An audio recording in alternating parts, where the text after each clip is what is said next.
Robert Gruler here. Today we're talking about domestic violence in Arizona, what that means, how this is charged, how a case progresses, and what you can do if you've been charged with domestic violence. So the first thing that we want to note is that domestic violence is not by itself its own specific charge in Arizona.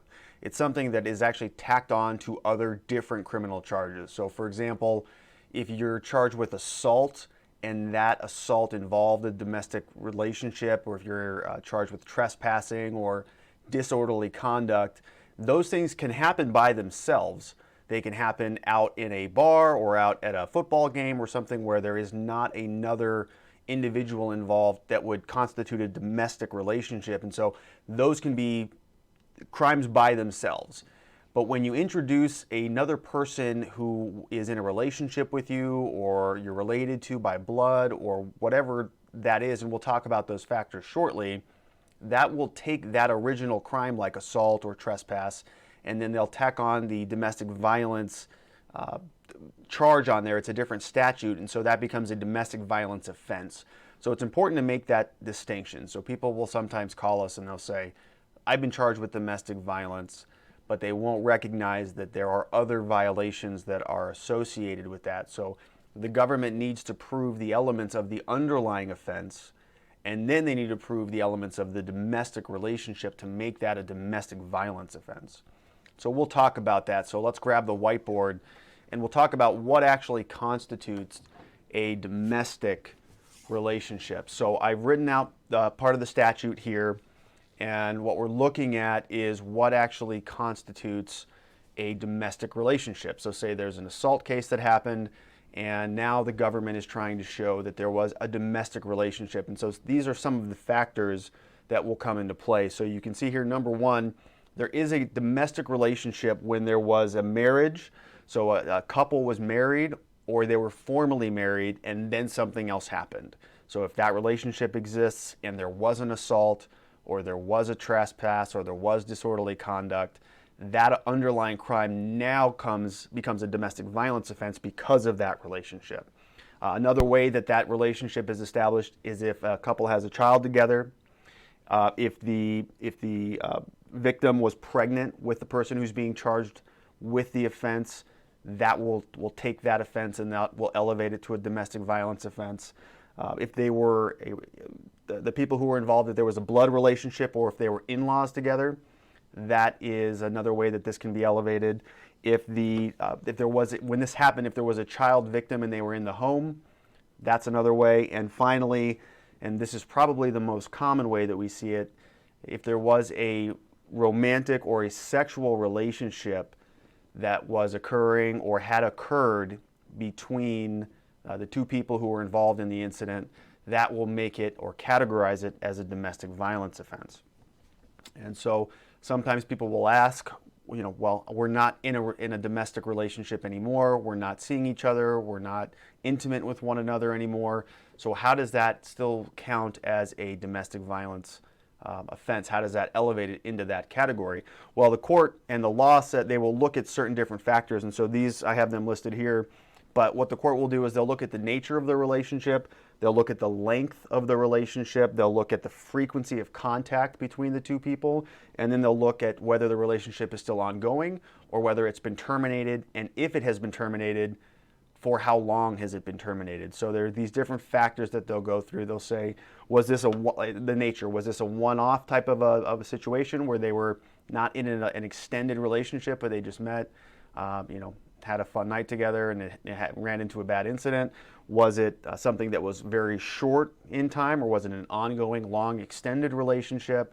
How often did they communicate with each other? Is this something that they spoke once every 6 months, or are they seeing each other every day? That's a very high frequency. And was it terminated, or is it still ongoing?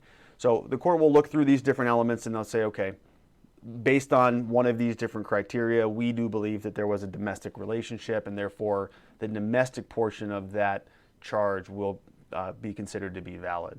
So that is important, and this of course can be one of the main areas that you start building your defense around. So if you can show that there was no domestic relationship, if none of these elements are met, then the underlying offense of the assault or the criminal damage or the disorderly conduct may have occurred, but the aggravators of the domestic violence statute are not present, and therefore they can't charge that. And so that's how that works. And so that is a very case-specific analysis. It's going to depend very, very specifically on your particular circumstances and, of course, the other parties who are involved. Now, let's talk about who is actually involved. So say these elements are met and you are charged, or somebody that you love is being charged with this offense. Let's talk about who is involved as this case goes through the criminal courts and the criminal justice system. So let's back up a little bit and let's talk about what usually happens. This is kind of covering the vast majority of cases that we see that our firm deals with. Something will happen in somebody's home. So you'll have couple A and you'll have couple B, and they will be at home. They will get into a dispute. Somebody sees some text messages on a phone. They get into an argument about something that happened 3 years ago. Whatever that situation is, it's usually between two people who are in a relationship together. They get into an argument. Somebody calls the police, usually B calls on A, let's say, and the police get involved. So the police come. We will call them cops. The cops come. They come over. They interview everybody, and they decide that there was some disorderliness. There was an assault. Somebody touched somebody, or somebody was fearful of being touched. And because they're in a relationship together, that assault now rises up to a domestic violence offense. So then what happens is A gets arrested, A gets hauled off to jail, they see the judge. The judge says, okay, A, based on what is being alleged against you here, you cannot return home. You cannot go back home. You cannot have any contact with B. Because of the fact that this is a domestic violence situation, they're concerned that there will be continual domestic violence. And so the court says A cannot go back home. So now A is over here. They may have kids together. They may share finances. A may not have another place to live. The whole situation may have been completely overblown. But the fact is, the court says A cannot go back there. This is what's called release conditions. And so currently there are release conditions that say that this communication cannot happen. That's what we see very often. In most cases, the court just has a very cut and dry rule, at least until the case progresses a little bit further, that if A is being released from jail, they cannot go back home.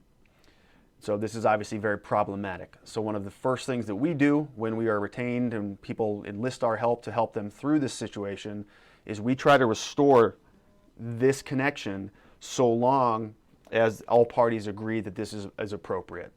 So like I said earlier, in many situations, there really is no reason for this to be so disconnected. A and B, they do have children together, they have lives together, and so they want to reunify. And so we go in and we ask the court to make that connection. Allow A to go back home, allow A to have communication with B, so long as it's not rising to the level of anything that B doesn't want, as long as it's not unwanted, as long as it's not hostile or aggressive or any of those things.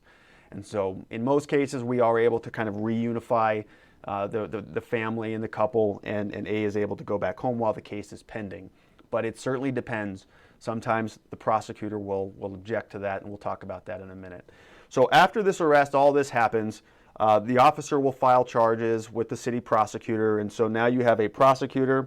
This is the label for a prosecutor, and then you've got the defendant, which is, in this case, it's going to be A, and you're going to have a judge. And so all of these different people are involved as the case progresses. You're going to have multiple pretrial conferences, you're going to have an arraignment, you're going to have plea negotiations, you're going to have communication back and forth, essentially between all of these different parties. Now, B in this case is also going to have a victim's advocate. So they have sort of their own unit that's usually tied up with the prosecutor's office and the government, who's representing the victim. In a domestic violence situation, the victim, whether they want to be the victim any longer or not, whether they believe they're the victim or not, they are the person who is legally the victim of the case. And so they have somebody in the victim's advocate who is going to be representing their interests. And as the case progresses, there is communication between these two about what the victim wants out of it. In many cases, they don't want this to go any further. They want this to be dropped. Somebody called the police unnecessarily. The whole situation was overblown.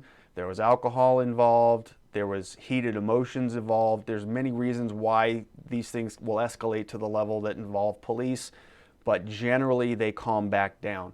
And everybody wants to just set this aside. They want to put this away and continue on with their lives, but the government will not allow that to happen in most cases. So a big question we get all the time is, okay, so A will come and speak with us and they'll say, all right, well, we spoke with B, who is the victim of the case, and they don't want to be involved in this any further.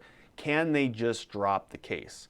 Can B talk to the victim's advocate? Can B talk to the prosecutor and ask them to just dismiss this case altogether and move on? Well, the short answer is no, they can't. So they can influence the prosecutor, but if B does not want to be involved any further and they want to drop the charges, it's still up to the prosecutor to decide whether or not to do that. Public policy is dictating the prosecutor to move forward with the case. They don't want situations where they believe that A may be going to B and exercising undue influence on them. In other words, is coercing them into dropping the charges. And so they will not do that. They do not want the victim to recant their story. They'll move forward with the case, even though the whole thing really should be resolved. The court system doesn't need to be involved in it, but they'll continue to move forward with it. So just simply not having an active victim or having somebody recant will not end the case there. Now, that does provide us some other opportunities, okay, because as the case progresses, the government needs this person, B, the victim, in order, in the vast majority of cases, they need this individual to come into court and testify against A, because realistically, there is nobody else involved. None of these people, the officer, the judge, the prosecutor, the victim's advocate, nobody else saw what actually happened in this house. They were not there. And so they need B, the victim, to come into court and testify against A. If that doesn't happen, legally speaking, there really is no evidence. A's not going to take the stand and admit a bunch of things. There's a right against incriminating yourself under the Constitution. A is not going to go in and say, I did all of these things and admit it. And if B is not going to be around or involved or cooperative, the government really has very little that they can actually go on. In most situations, there are not witnesses, there are not external third parties who can come in. Another question that we get very frequently is, okay, so say that B does not want to be involved in the case any further. And my chart here is a mess, but follow along. Let's say that B does not want to be involved in the case. B is concerned that they told the officer what happened. B is saying, they come to our office, or A comes to our office, and they say, okay, B told us that they told the officer all of this stuff happened. So what about the officer coming into court and telling the judge and telling the prosecutor what B said?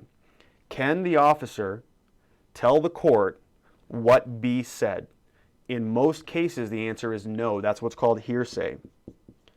That's a type of language that cannot come into court.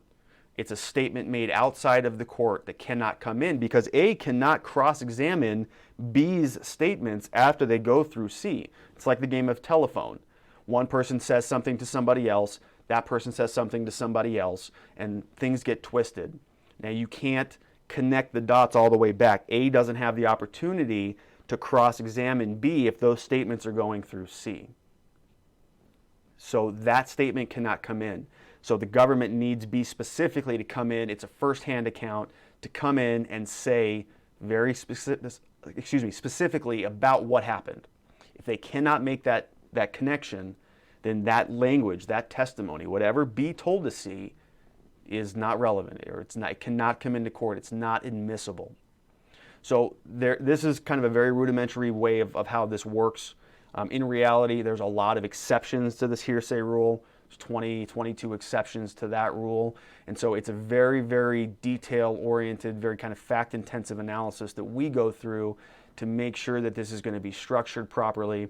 We certainly also want to remember that the victim in Arizona, the B in this situation, the victim has a Bill of Rights. There are certain things that we cannot do. We cannot go out and interview them. We cannot proactively go out and make contact with them. And so there are very, very specific rules that we have to follow in order to make sure that what we're doing is not violating B's rights, and that we're also doing that while we're protecting A.